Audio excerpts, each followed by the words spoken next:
매주 목요일 주요 사건, 사고를 범죄학의 관점으로 해석합니다. 오윤성 순천향대 경찰행정학과 교수와 오늘 함께합니다.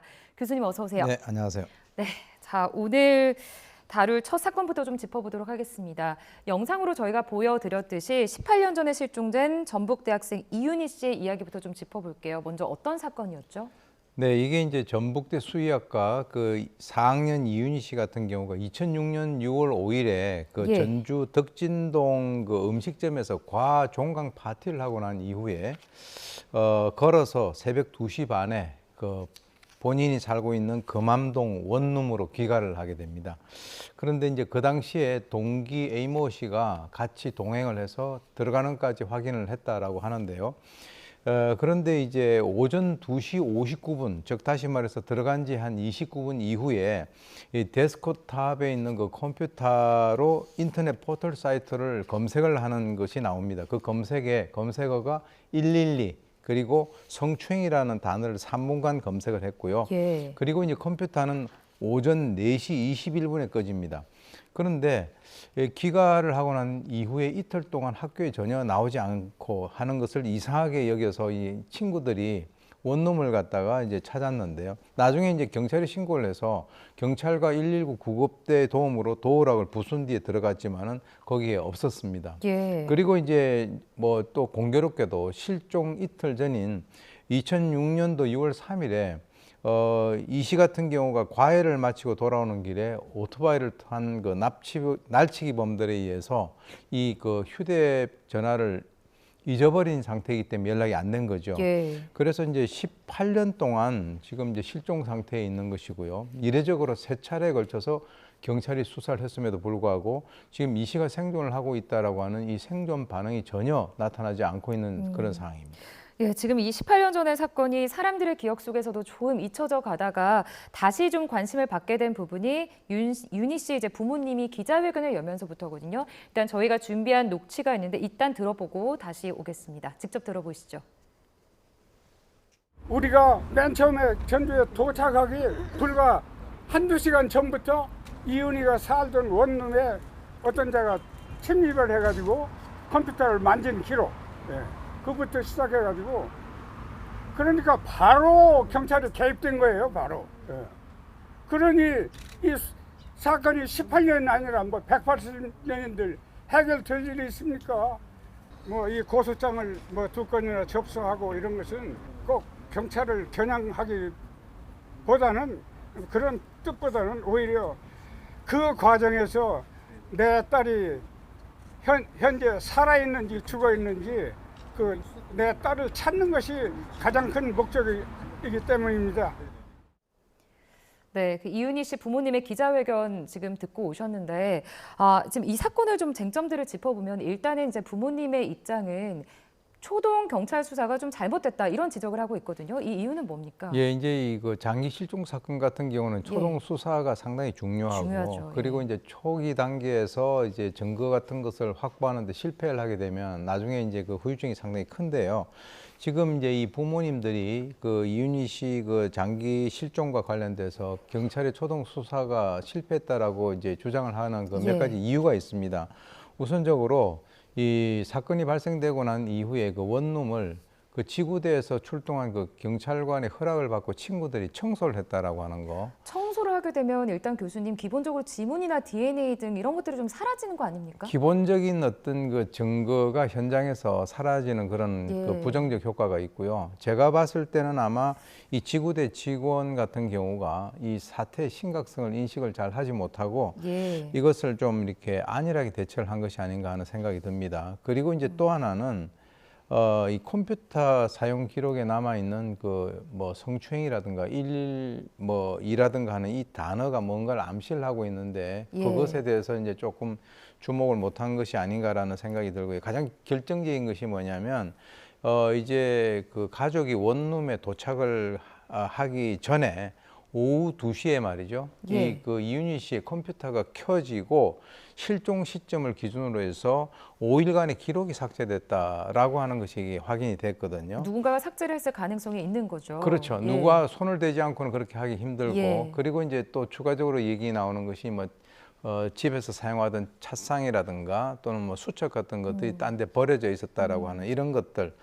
그래서 이제 이 유가족 지금 이제 실종 가족 같은 경우는 경찰에 대해서 정보 공개를 요청을 했는데 거부했다라고 이렇게 얘기를 하고 있어요. 그래서 지금 이제 당시에 수사 책임자인 그 전북 경찰청장 그리고 전주 덕진 경찰서장 이 두 명에 대해서 전주지검에 직무유기 혐의로 지금 고소를 한 그런 상태고요. 경찰은 지금 뭐 그동안에 여러 차례 수사를 했지만 아직 그 손에 잡히는 그런 어떤 그 결정적인 것을 잡지 못하고 있는 것 같습니다. 지금 당시에 윤희 씨의 가족은 대학 동기 A 씨를 용의자로 좀 지목을 했습니다. 이 용의자로 지목을 했음에도 불구하고 지금 잘 되지 않은 이유는 어떻게 보고 계세요? 사실 이제 경찰은 사건 초기부터 네. 이제 집중을 해가지고 실종자의 그 주변 인물 수사 예. 그리고 행적 수사와 탐문 수사, 우범자 수사를 갖다가 병행해 나갔는데요.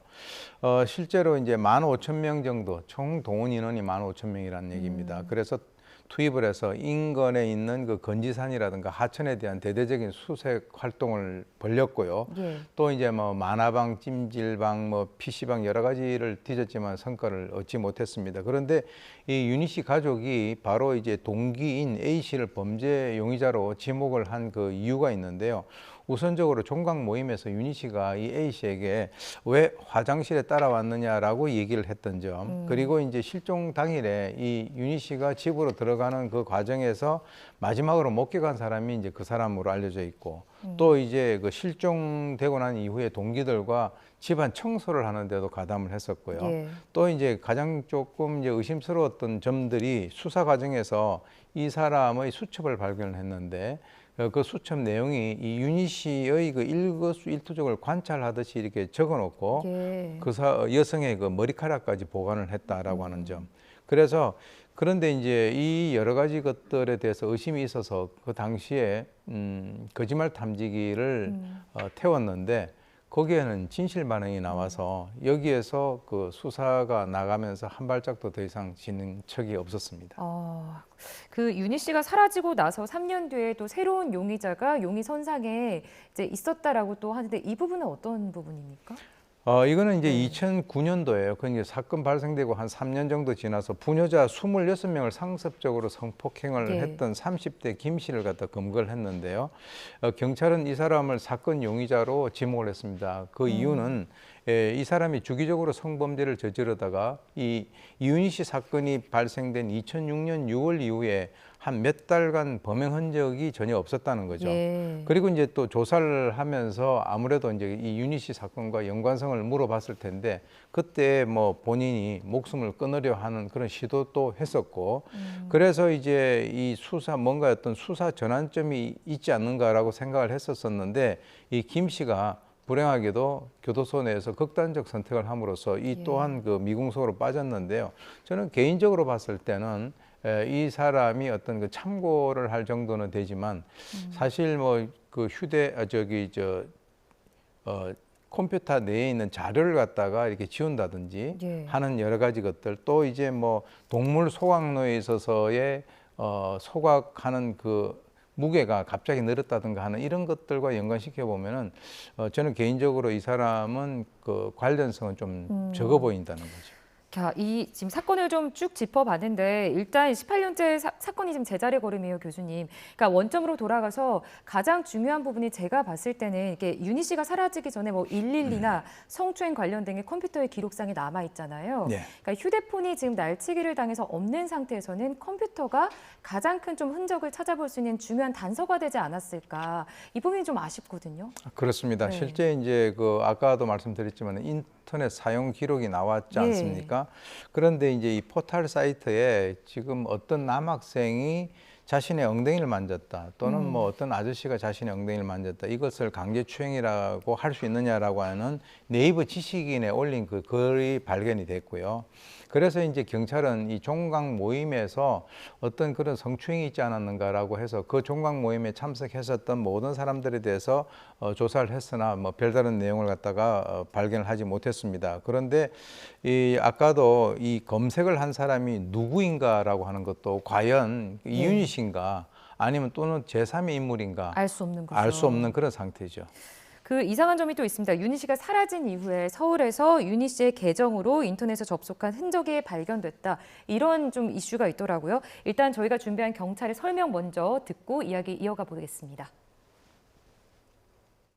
그 당시 지금도 마찬가지로 인터넷 접속 기록 같은 것은 정확하게 일치하지 않을 경우가 많이 있고 그 당시에도 또 여러 가지 저희가 수사 기법을 통해서 저희 수사팀에서 접속했던 것들이 본인이 접속한 것으로 하는 경우도 있었고 전체적인 부분에 대해서 제가 다 설명을 못 드리는데 그 부분에 대해서 충분히 검토가 이루어져서 그 실종 사건하고는 관련이 없다는 것으로 판명이 됐는데 그 당시 수사에서는 그 실종자가 분실했던 그 범죄로 인해서 빼앗겼던 휴대폰의 사용자가 누구인지는 밝히지를 못했습니다. 휴대폰은 못 찾았죠 그대로. 예. 윤희 씨가 사라졌는데 윤희 씨의 계정으로 접속을 했음에도 불구하고 실종과는 관련이 없다 이런 결론을 내렸습니다. 어떻게 해석을 해야 됩니까, 교수님? 글쎄 이제 아까 제가 말씀드렸지만은 예. 불행히도 이제 이윤희 씨 같은 경우는 이 실종 사건이 발생되기 이틀 전에 휴대전화를 분실한 그러니까요. 그런 네. 상황이기 때문에 지금 당시에 이제 그 서울에 있는 그 여의도의 한 호텔에서 윤희 씨 계정 접속을 한 흔적이 발견이 됐습니다. 그래서 예. 이제 그것을 뭐 경찰 입장에서는 호텔의 CCTV를 확보해서 추적을 해봤지만 의심 가는 그런 그 인물은 없던 것으로 지금 현재 결론을 내리고 있는데요.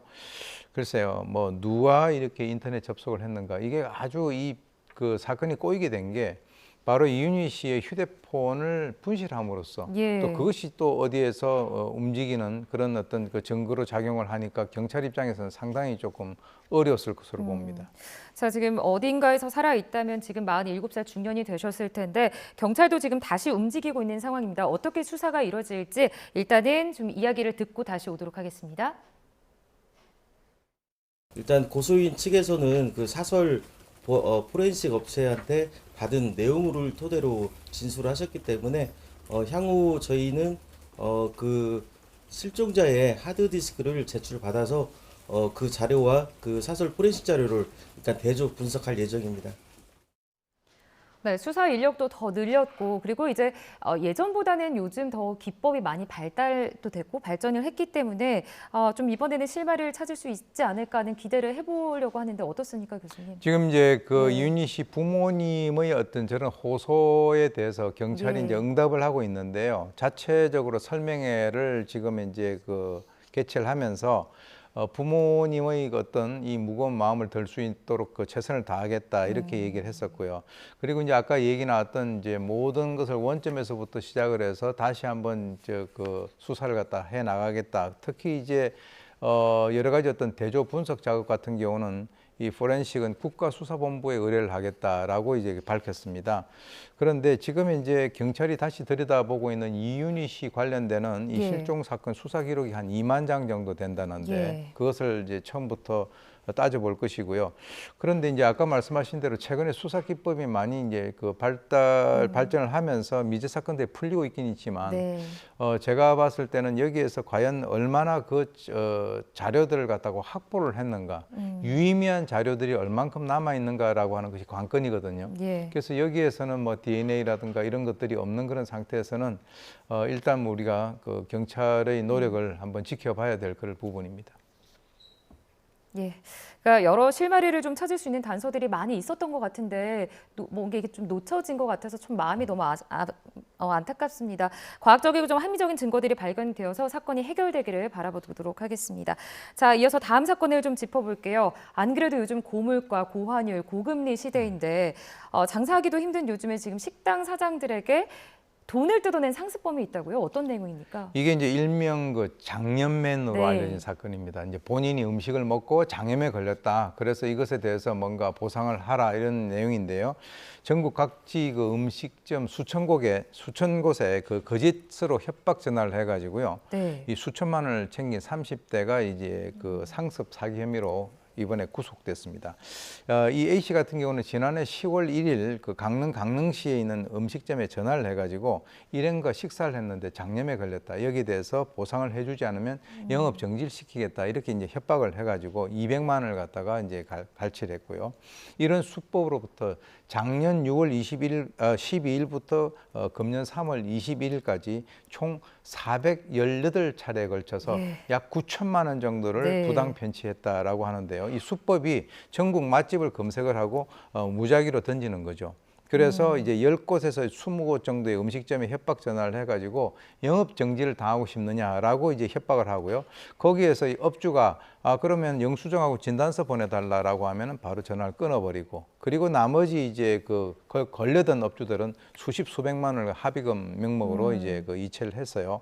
경찰은 이제 업주들 진술이라든가 통화 녹음 파일을 확보를 해서 이 사람을 이제 부산에서 검거를 했습니다. 네, 418번에 걸쳐서 9천만 원을 지금 뜯어낸 상습범입니다. 일단 이 장현맨이 몇 년 전부터 좀 악명이 높은 인물이었는데 실제로 어떤 수법을 쓰는지 한번 직접 들어보고 오겠습니다. 사장님이 모르는 전화 안 받아요. 아니, 그 판단은 당신이 하지 말고 사장님 전화번호 불러주라고요. 도청 후배님 소개를 해서 갔다가 제가 이런 형편없는 응대대까지 받게 될 거라고는 상상도 못했거든요. 아, 죄송합니다. 네, 지금 듣고 왔을 때는 좀 이렇게 윽박지르고 살짝 협박조로 말을 하는 걸로 저는 좀 느껴지거든요. 그러니까 4년 전에 코로나19 유행 때도 같은 수법으로 지금 고생한 자영업자들이 많다고요. 예, 그렇습니다. 딱 그때가 코로나가 한참 기승을 부릴 안 그래도 힘들 때잖아요. 2020년 5월입니다. 예. 그래가지고 사실 이제 피해 업주들이 온라인 상에서 이런 피해 사실을 공유하면서 이제 알려졌거든요. 그래서 그 당시에는 한 800만 원 정도를 뜯어내가지고 1년간 복역을 하고 출소한 지 2달 만에 이제 또다시 이제 그 어떤 범행을 계속했는데요. 2021년에는 온라인 커뮤니티에 어떤 게 올라왔냐면 김밥집을 운영하는 어머니가 충격으로 쓰러졌다라고 하는 그런 그 소식까지 들렸고요. 그 당시 CCTV를 보니까 이 A 씨가 이 마스크에 태극마크를 붙이고 그리고 손 소독제를 들고 다니는 그런 그 특징 때문에 그 검거가 됐거든요. 그리고 이제 출소를 하고 난 뒤에 또 이제 범행을 하기 위해서 총 29번에 걸쳐서 전화번호를 교체해서 경찰의 추적을 피해왔습니다. 네. 아니 이렇게까지 지금 어떻게 보면 굉장히 지금 정성을 들여서 계속 돈을 뜯어내고 다녔다 이런 생각이 지금 들거든요. 그러니까 가짜 협박범이 붙잡혔으니까 중요한 점은 교수님 피해를 본 업주들이 돈을 돌려받을 수 있는가인 것 같습니다. 받을 수 있을까요? 불행히도 이 사람이 검거됐을 때 은행 잔고가 0원이었습니다. 네. 그 이유는 이 사람이 돈을 그런 식으로 이제 부당 편취하고 난 이후에 지속적으로 이제 그 도박 사이트에 들어가서 도박을 했기 때문에 남아있는 돈이 하나도 없다는 거죠. 그래서 결론적으로는 이 손해본 이 업주들 같은 경우는 그 금액을 돌려받기가 현실적으로 상당히 어렵지 않는가라는 생각이 드네요. 그러면은 지금 돌려받을 수 없고 그렇다면 이제 처벌에 관련된 문제인데 교도소까지 갔다 왔으니까 이번에 좀 정가가 더 무겁잖아요. 처벌 더 받을 수 있는 건가요? 예, 저는 이제 그렇게 네. 봅니다. 형법 347조에 보면은 이 사기죄 같은 경우는 사람들을 기망을 해서 재물을 교부받거나 또는 재산상 이익을 취할 때는 10년 이하에 그리고 2천만 원 이하의 벌금에 이제 처하게 돼 있는데 이 상습범 같은 경우는 형의 2분의 1까지 가중되게 돼 있기 때문에 이번 같은 경우는 특히 이제 출소한 지 2달 만에 이렇게 했기 때문에 이번엔 더 엄한 처벌을 받을 것으로 예상이 됩니다. 네, 그러니까 이제 장현맨의 수법을 보면 굉장히 지금 나쁘잖아요. 그러니까 이런 수법을 좀 속지 않기 위해서 우리가 주의해야 될 점들이 있을까요?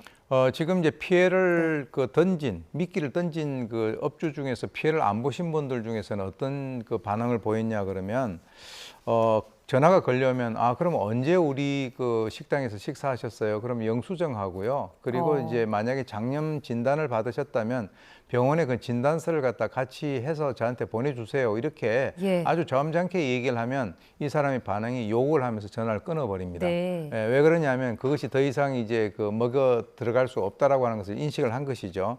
그래서 통상 질문을 이어가면서 좀 확실한 걸 파악을 하게 된다면 피해를 막을 수 있을 거라 봅니다. 네, 그러니까 증거 자료랑 CCTV를 좀 파악해서 실제로 이런 피해 사례가 있었던지 명확히 좀 증명을 할 필요가 있다 이렇게 말씀해 주셨습니다. 자, 지금까지 순천향대 경찰행정학과 오윤성 교수와 함께 이야기 나눠봤습니다. 교수님 오늘 말씀 고맙습니다.